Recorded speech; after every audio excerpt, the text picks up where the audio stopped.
pode se sentar. Palavra do Senhor, conforme está escrita em 1 Coríntios, capítulo 15. Nós vamos ler do verso 1 ao verso de número 11. Primeira Epístola de Paulo aos Coríntios, capítulo 15.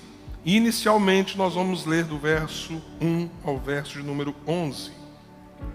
Para que nós tenhamos noção da importância desta passagem bíblica, nós temos aqui o maior tratado sobre a ressurreição de Cristo, nesse capítulo, como também a promessa da nossa ressurreição. Nós temos aqui a perspectiva bíblica, teológica, porque Cristo ressuscitou, como também que implicações isso tem para mim e para você. Qual será o corpo que nós teremos na glória?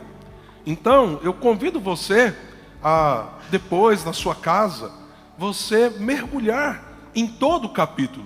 Hoje é um dia tremendo para você vir para 1 Coríntios capítulo 15 e ler todo este capítulo. Não é um capítulo curto, é um capítulo longo, para que você possa perceber a riqueza desta doutrina e daquilo que a Bíblia ensina sobre a ressurreição. Mas nós vamos meditar nesse texto, nessa primeira parte do capítulo, e fica aqui essa dica preciosa para você. Continue lendo em casa 1 Coríntios 15, e reflita sobre isso, porque há riquezas que nós não vamos explorar nesta manhã, dado o nosso tempo, mas eu espero que algumas verdades bíblicas possam aquecer o seu coração e renovar a sua esperança nesse domingo de Páscoa. Assim nos diz então a Escritura: Irmãos, quero lembrar-lhes o evangelho que lhes preguei, o qual vocês receberam e no qual estão firmes. Por meio deste evangelho vocês são salvos, desde que se apeguem firmemente à palavra que lhes preguei. Caso contrário, vocês têm crido em vão.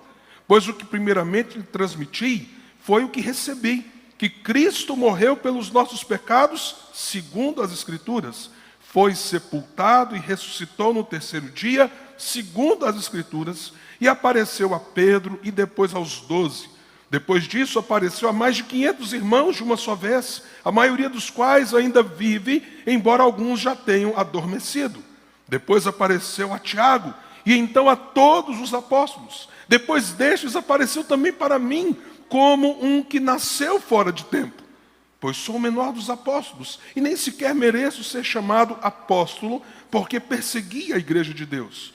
Mas pela graça de Deus, sou o que sou. E sua graça para comigo não foi inútil. Antes, trabalhei mais do que todos eles. Contudo, não eu, mas a graça de Deus comigo. Portanto, quer que tenha sido eu, quer tenham sido eles, é isto que pregamos e é isso que vocês creram. Vamos orar mais uma vez? Senhor, nos conduza na exposição, na reflexão, na aplicação da Tua palavra na nossa alma nesta manhã. Que, ó Deus, o Senhor nos traga clareza, iluminação do Teu Espírito Santo. Que o Senhor fale poderosamente conosco. Clamamos que tudo isso vivifique o nosso coração na Tua presença e renda louvor e glória ao Teu santo nome, através do Teu Filho Jesus, no qual nós oramos nesta manhã. Amém. Amém. Por que para nós esse final de semana é tão importante, tão significativo? Por que não é apenas mais um feriado prolongado? Porque ele é central para a nossa fé.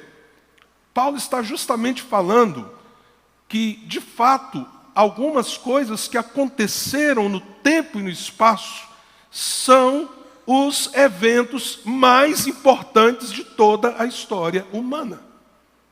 Nós não estamos falando de algo, diríamos, relevante apenas, ou algo que marcou um determinado momento da história apenas.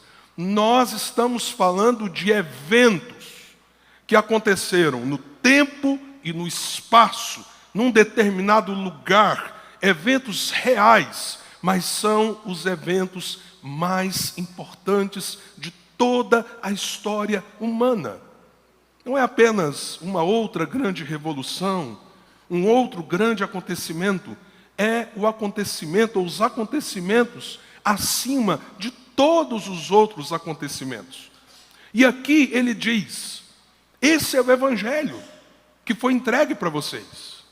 E o Evangelho, então, irmãos, é uma mensagem, é uma palavra, mas a Escritura diz que também é o poder de Deus. Mas ele está alicerçado, ancorado, nesses dois grandes eventos da história da redenção. O primeiro, Paulo diz aqui, eu estou entregando a vocês o que eu recebi. Paulo não estava lá no dia do evento, chamado crucificação. Ele não estava. Ele não foi uma testemunha ocular. Por isso ele diz, aí quando eu digo testemunha ocular, da morte e da ressurreição naquele momento específico da história. Ele se torna uma testemunha ocular do Cristo ressuscitado, posteriormente, por quê? Porque Cristo lhe faz apóstolo, uma vez que o próprio Cristo ressuscitado se apresenta a ele, Paulo. E não apenas no caminho de Damasco, que é um texto tão claro para nós, não é verdade? Ali o Senhor Jesus se manifesta a ele e diz, Saulo, Saulo, por que me persegues? Mas quem és tu, Senhor? Eu sou Jesus, a quem você persegue. Não, irmãos, não foi só ali. Nós temos o registro bíblico, a própria expressão do apóstolo Paulo, que ele foi ministrado pelo Senhor Jesus, que também apareceu a ele na região arábica, onde inclusive ele diz que foram tão grandes as revelações que ele recebeu da parte do Senhor Jesus, que o Senhor pôs um espinho na carne dele, para que ele não se ensoberbecesse. Então ele foi testemunha ocular da ressurreição, mas não no momento em que a ressurreição aconteceu. Então ele diz, eu estou falando para vocês aquilo que eu recebi. Nós também não estávamos lá, literalmente falando. Mas nós recebemos a mensagem do Evangelho, que aplica sobre nós aqueles eventos que aconteceram na história. E o primeiro evento é a morte de Jesus. Jesus morreu verdadeiramente. Verdadeiramente, é o que ele diz. Porque o primeiro, transmiti para vocês o que recebi, que Cristo morreu pelos nossos pecados, segundo as Escrituras. Mas, meus queridos, gente vive e gente morre todo dia. Tem gente nascendo e gente morrendo todo dia. Por que a morte de Jesus é tão única, é tão exclusiva e é tão determinante para o destino de todos os homens e mulheres que já viveram, que vivem e viverão? Por quê? Será que Jesus foi assassinado? Ora, quando Pilatos disse para ele, né, eu tenho o poder de tirar a sua vida, ele diz, ninguém tira a minha vida, eu mesmo a dou. Jesus não foi simplesmente objeto da maldade humana. Sim, ele sofreu e padeceu diante do mal no coração humano. Mas a morte dele não foi simplesmente um assassinato. Mas, espera aí, se ele diz, não é, que ninguém poderia tirar a vida dele se ele mesmo não a oferecesse, então foi um autossuicídio, um suicídio, uma atitude dele, diríamos masoquista, de um autoflagelo? Também não. Jesus não amava o sofrimento pelo sofrimento. Jesus, ali no Getsemane, fala para o Pai, Pai, se possível, afasta de mim este cálice. Não havia em Jesus nenhuma tendência suicida, porque nunca houve um homem tão equilibrado emocionalmente, psicologicamente como ele. Mas se não foi um assassinato e não foi um suicídio, que morte é essa de Jesus? É uma morte vicária. Vicária. E você sabe o que significa uma morte vicária? É uma morte substitutiva. Ele foi um sacrifício por alguém. Por alguém que merecia morrer, merecia ser punido, merecia sobre si a ira de Deus. Ele que não cometeu pecado, lembra que a Escritura diz? Ele se fez pecado por nós. Ele, que é o Filho bendito de Deus, tomou sobre si toda a maldição. Ele recebeu. Não é algo fictício. Ele tomou sobre si naquela cruz a nossa morte. E para isso ele teve que morrer mesmo. Os cravos doeram. A coroa de espinhos não foi apenas um símbolo de humilhação, ela feriu a cabeça do nosso Senhor. Você lembra que, passado algumas horas ali na cruz, os soldados romanos vão até os 3 crucificados, Jesus ali na cruz ao centro, outros 2, nesse caso, homens maus que estavam ali porque haviam sido julgados, e Jesus ali no centro, julgado de modo totalmente injusto. Os soldados vêm e quebram as pernas daqueles 2 homens que estavam crucificados com Jesus. Só que havia uma profecia no Velho Testamento dizendo que nenhum dos ossos de Jesus seria quebrado. Você sabia disso? Mas por que eles quebraram as pernas daqueles 2, e por que não quebraram as pernas de Jesus? Entenda uma coisa, a morte na cruz é uma morte terrível, mas é uma morte por asfixia. Ela não é uma morte rápida, ela é uma morte cruel, e o que mata alguém que é crucificado é o peso do seu próprio corpo, e a impossibilidade desta pessoa, à medida que ela vai cansando, que as câimbras tomam o seu corpo, que ela não tem mais força, condição de erguer para puxar o ar, ela vai morrendo lentamente, asfixiado com o próprio peso do corpo. E por causa da posição que ela está, ela não consegue mais puxar o ar para os seus pulmões. É uma morte lenta. Mas enquanto ainda o crucificado consegue estender o corpo para respirar, então ele vai ali sucumbindo bem mais lentamente. Quebrar os ossos das pernas era um ato, entre aspas, de misericórdia. Isso causava o quê? A impossibilidade do indivíduo levantar o corpo, porque ele já estava ali há um bom tempo.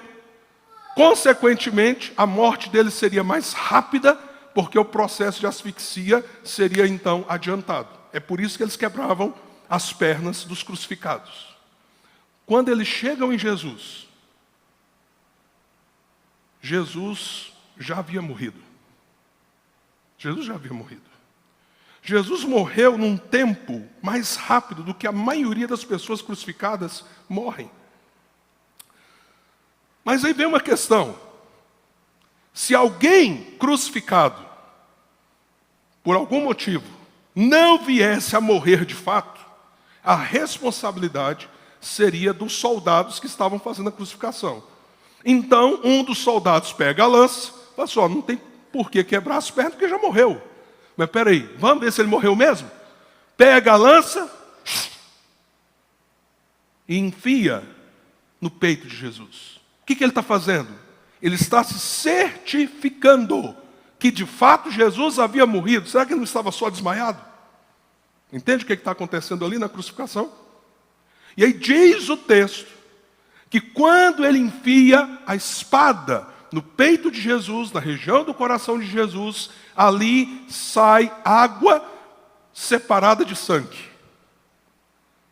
Se você conversar com um legista, alguém que estuda os fenômenos pós-morte, você verá que o que aconteceu ali é que os glóbulos vermelhos e os glóbulos brancos do sangue de Jesus haviam se separado. E isso denuncia algo muito importante. Ele estava de fato morto. Esse é um processo que indica como Jesus sofreu na cruz, porque é como uma implosão do seu coração, do seu peito, e como aquilo de fato atesta que ele estava morto. Então Jesus de fato morreu conforme as Escrituras. E as Escrituras diziam, mas eles não vão quebrar os seus ossos. E os ossos não foram quebrados. A Escritura diz, lá no Velho Testamento, e eles jogarão sorte sobre você. É o que aconteceu com a túnica de Jesus.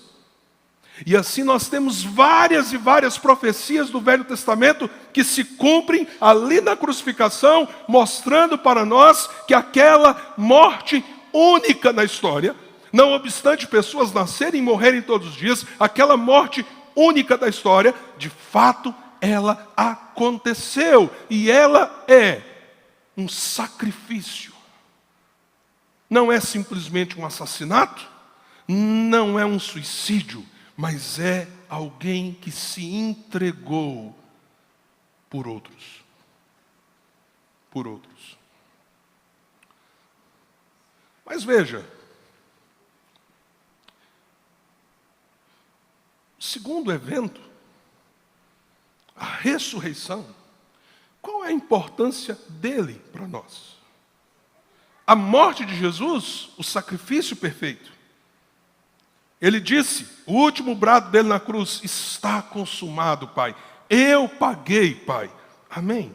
Mas qual é a importância da ressurreição?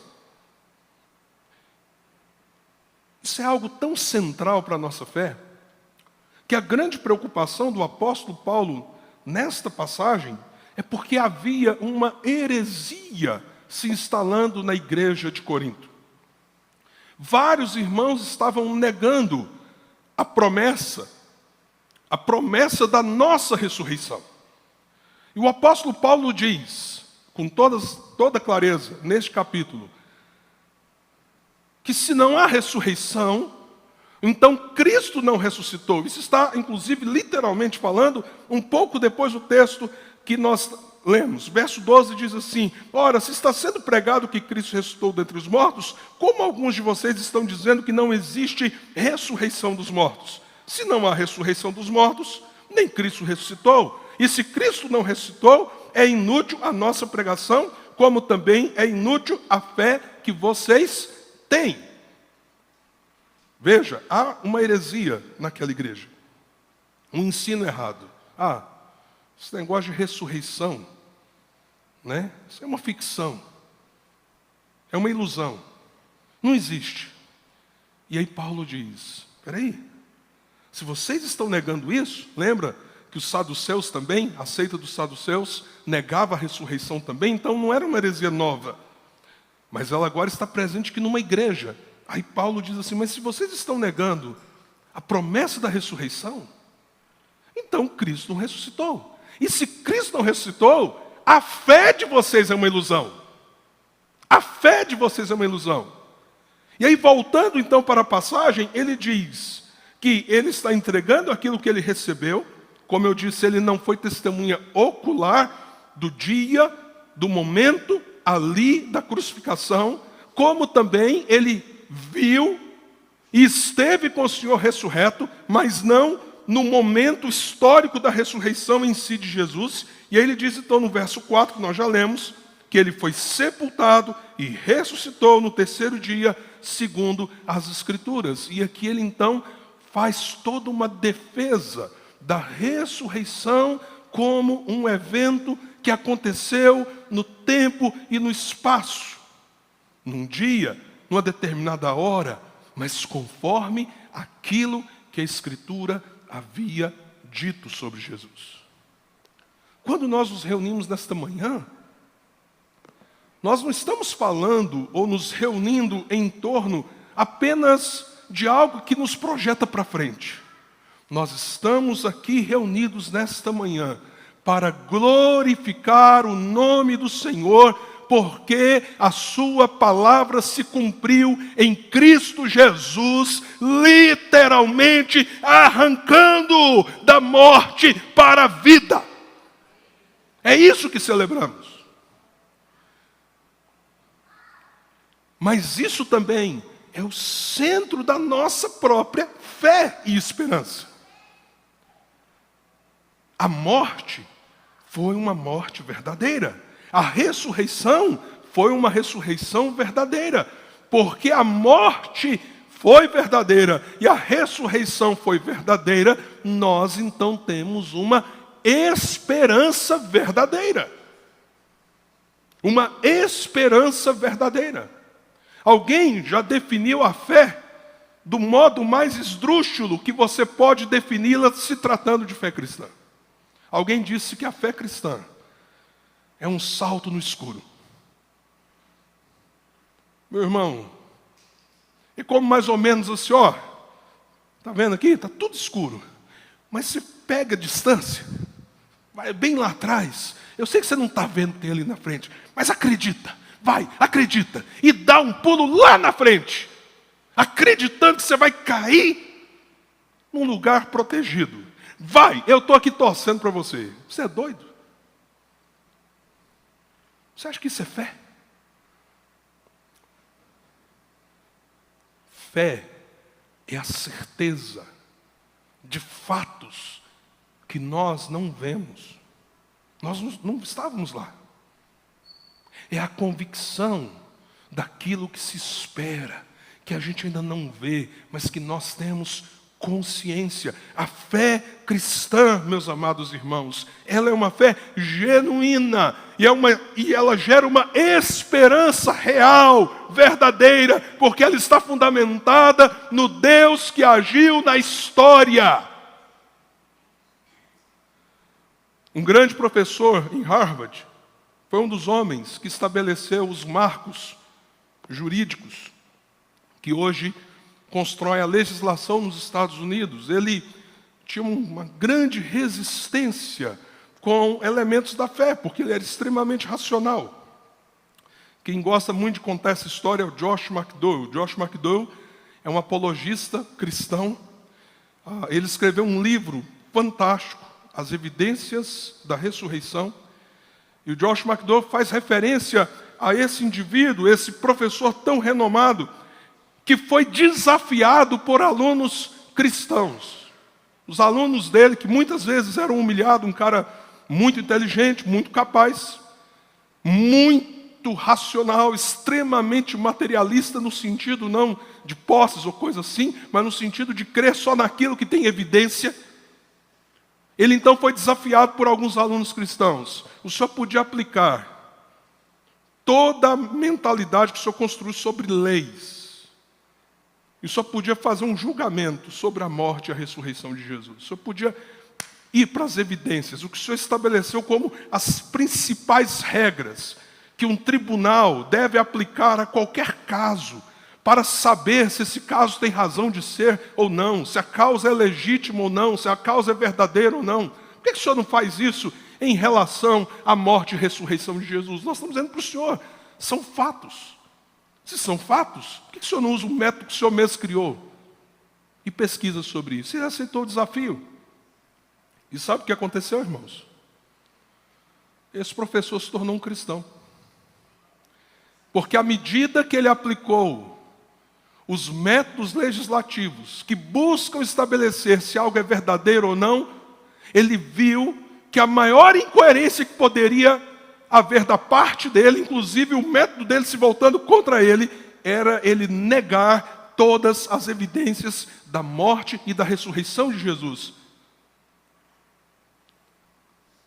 E a questão é, se de fato Jesus morreu e de fato Jesus ressuscitou, esses são os elementos mais importantes da história para qualquer um de nós, você crendo ou não crendo. E isso tem implicações eternas para você crendo ou não crendo. Josh McDowell também faz referência a um jornalista da área da antropologia, das pesquisas, diríamos assim, sobre as antigas civilizações, que ao mesmo tempo construía suas matérias. E este homem vai para a Palestina e resolve então fazer uma pesquisa a respeito do mito da ressurreição. Ele vai para escrever um livro, ele queria produzir uma obra em que ele mostrasse que a ressurreição era apenas algo mitológico. como a gente tem as histórias dos deuses gregos, dos deuses romanos. E o que acontece com ele? À medida que ele pesquisa, e pesquisa, e pesquisa, e vai atrás das evidências desse dito mito, é que ele se convence do quão documentado foi a ressurreição de Jesus. E como a ressurreição é um fato da história. E ele escreve um livro não sobre o mito da ressurreição. Ele escreve um livro sobre as evidências da ressurreição. E o primeiro capítulo desse livro que ele escreveu é o livro que eu não pude escrever, onde ele explica por que ele não pôde escrever aquele livro que ele pensava em escrever, e agora ele estava falando não como um mito, mas como um fato. E aí Paulo então rebate toda aquela concepção equivocada que alguns irmãos ali na igreja de Corinto estavam defendendo. E ele diz, no verso 17, um pouco depois do texto que lemos, e se Cristo não ressuscitou, inútil a fé que vocês têm, ainda estão em seus pecados.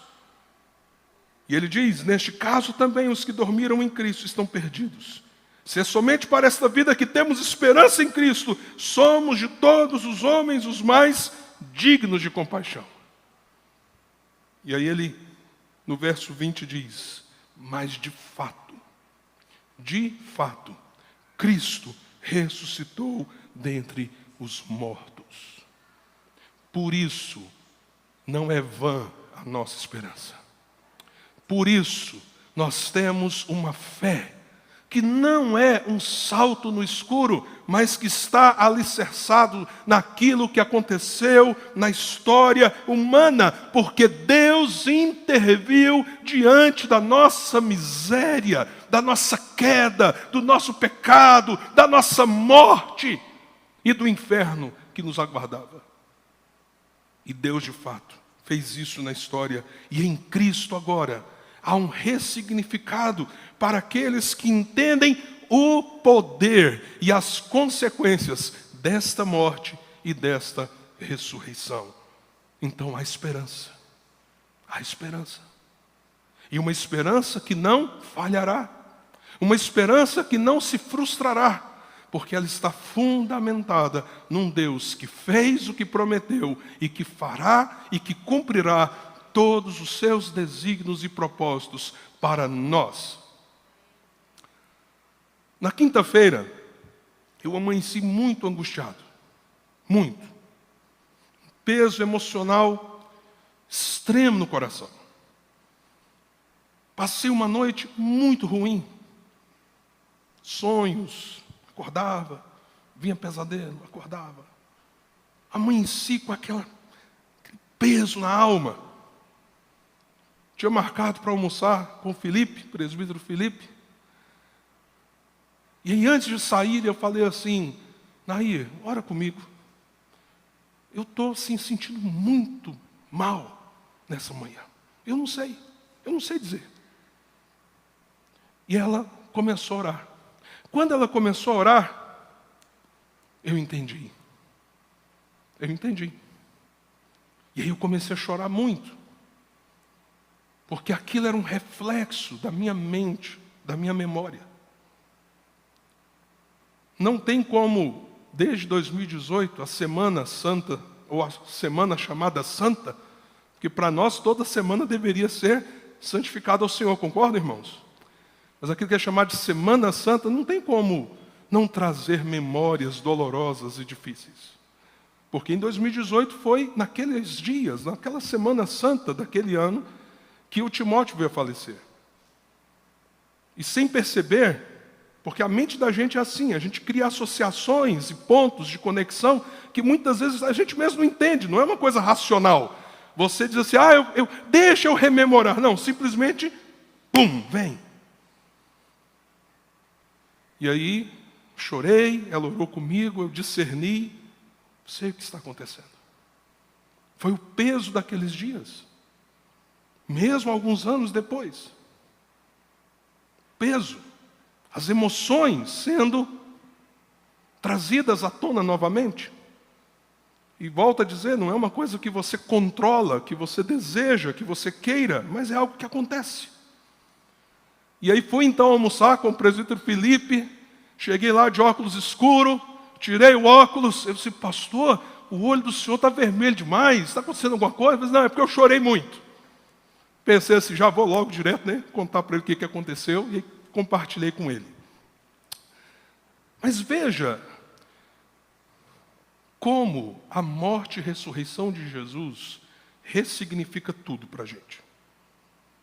Veja só. Timóteo morreu, nós chegamos no hospital na quarta-feira. Naquele ano havia uma crise na cidade, na área da saúde, em torno das crianças, porque havia uma epidemia de H1N1, que provavelmente foi o motivo que ele veio a óbito. Chegamos numa quarta-feira, muita dificuldade de sermos atendidos. Fomos para um hospital que foi uma experiência terrível, um hospital muito ruim. Então, aquela quinta-feira, daí o porquê, o processo, não precisa esperar na sexta ou sábado, para isso ser atiçado emocionalmente, porque aquela quinta-feira foi um dia terrível, de muita luta, tentando atendê-lo, tentando fazer algo por ele e vivendo aquela situação de tanta pressão, de tanta dificuldade. Na sexta ele já precisava de uma UTI, a gente não conseguia UTI. No sábado, então, conseguimos, com tanta luta. Fomos com ele, tivemos uma batalha enorme para conseguir a ambulância. Foi muito difícil, até que chegamos naquela UTI humanizada, num hospital em Aparecida de Goiânia, que nem existe mais. Por ser uma UTI humanizada, um de nós poderia ficar com ele. E eu disse para a Naí, falei assim, meu bem, você precisa descansar, você está muito desgastado, eu vou ficar com ele, e qualquer coisa eu te aviso, e assim por diante, assim aconteceu. Mas naquela madrugada, de sábado para o domingo da ressurreição, as coisas pioraram. E eu, pessoalmente, não vou aqui dar detalhes, mas eu vivi a experiência de ver o meu filho morrer, falecer. Eu vi os últimos batimentos cardíacos dele. Toda aquela equipe em cima, tentando, e o Senhor permitindo que ele fosse. Então não tem como chegar na Semana Santa e não viver algumas fortes emoções. Elas vêm. Mas é interessante. Deus usou aquela morte do Timóteo, um bebezinho, para levar a salvação, como os irmãos sabem, a maioria de vocês já sabem, uma família. Começando pela médica intensivista que o atendeu, doutora Juliana. Doutora Juliana se converteu. Depois o Felipe se converteu, o esposo. Passaram um tempo conosco que foram discipulados. Mudaram para Porangatu, onde vários familiares já se converteram e onde os dois continuam anunciando o Evangelho.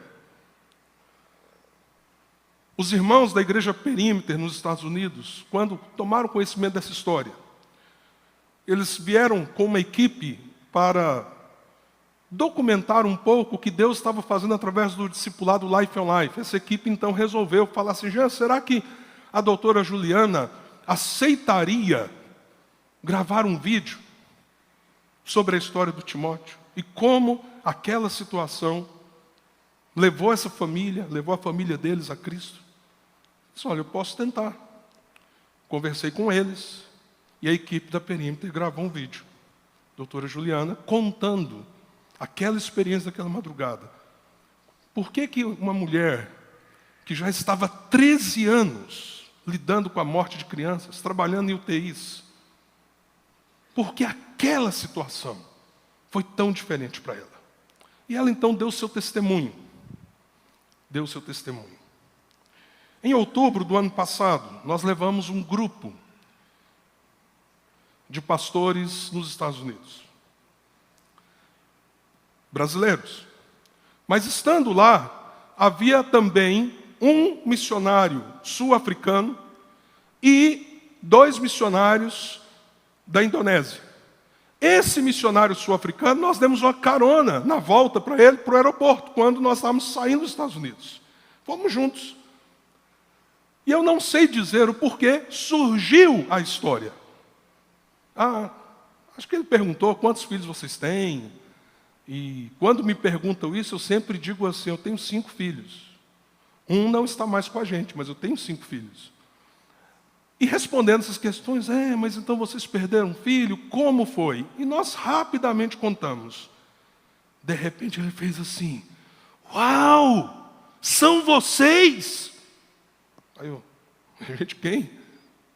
Vocês são os pais do Timóteo. Aí eu, como assim? Somos. Então aquela história foram vocês que viveram? E ele nos contou. Dezenas e dezenas de grupos pequenos na África do Sul ouviram o testemunho.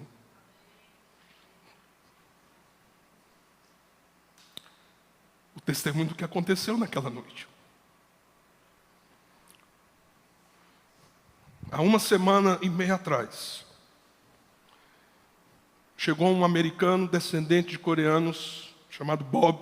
Nós estávamos fazendo um intensivo lá em Atibaia, treinando pastores.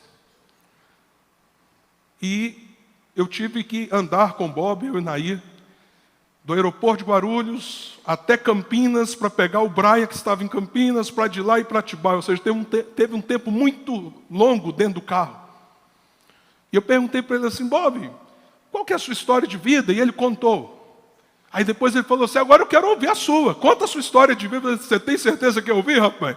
Não, eu quero. E aí contei a história.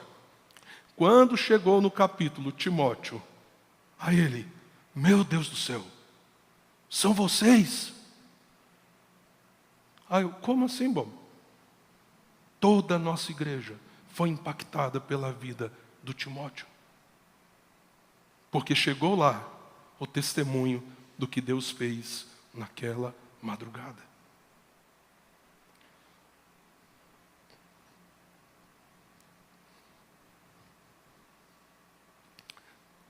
O Timóteo é o evangelista mirim mais eficaz que eu conheço na minha vida. Através da sua morte, muitos têm conhecido o Evangelho de Jesus. Isso não nos tira, meu irmão, minha irmã, se você já passou por uma grande dor. A esperança do Evangelho não nos tira necessariamente as nossas dores, o nosso sofrimento. Mas a esperança do Evangelho nos mantém firmes, porque nós sabemos em que direção nós estamos indo. E se Cristo ressuscitou, não é vã a vossa esperança, é verdadeira a vossa fé. Nesta manhã, a nossa celebração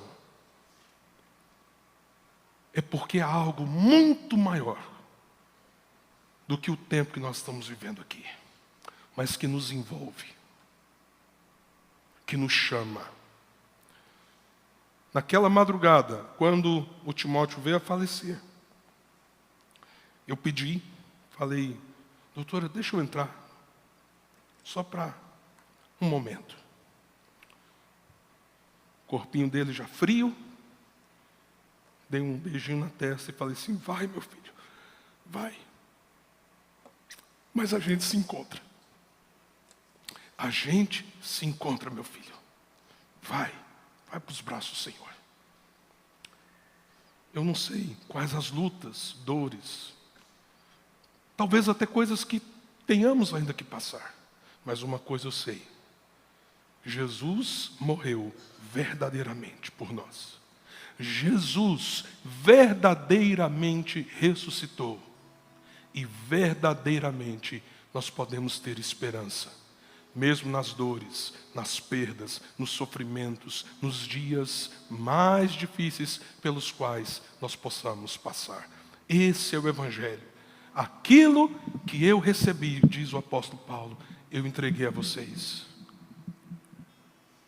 E isso é o Evangelho de Cristo, que nos lembra, Ele morreu mesmo, mas Ele ressuscitou mesmo. Então, tenha a esperança da glória em você. Amém? Curva a sua cabeça. Tire um momento de oração. Fale com o Senhor. Talvez você lute com dúvidas. Talvez seja uma manhã para você lançar diante do Senhor as suas dúvidas, os seus questionamentos. Como eu disse, talvez você esteja lutando por causa de alguns sofrimentos. Mas nesta manhã, a ressurreição de Cristo vem ao seu coração para renovar a sua esperança. Uma esperança para a eternidade, uma esperança que é muito além dos dias maus que possamos viver aqui. Nessa manhã, quem sabe, é uma manhã de entrega. O que você precisa fazer é dizer: Senhor, então eu me rendo, eu abraço essa morte que foi por mim, mas eu também abraço essa nova vida de um Cristo que venceu a morte e ressuscitou. Talvez seja uma manhã para você se entregar a Ele, eu não sei, mas fale com o Senhor. Não deixe de abrir o seu coração na presença dEle nesta manhã.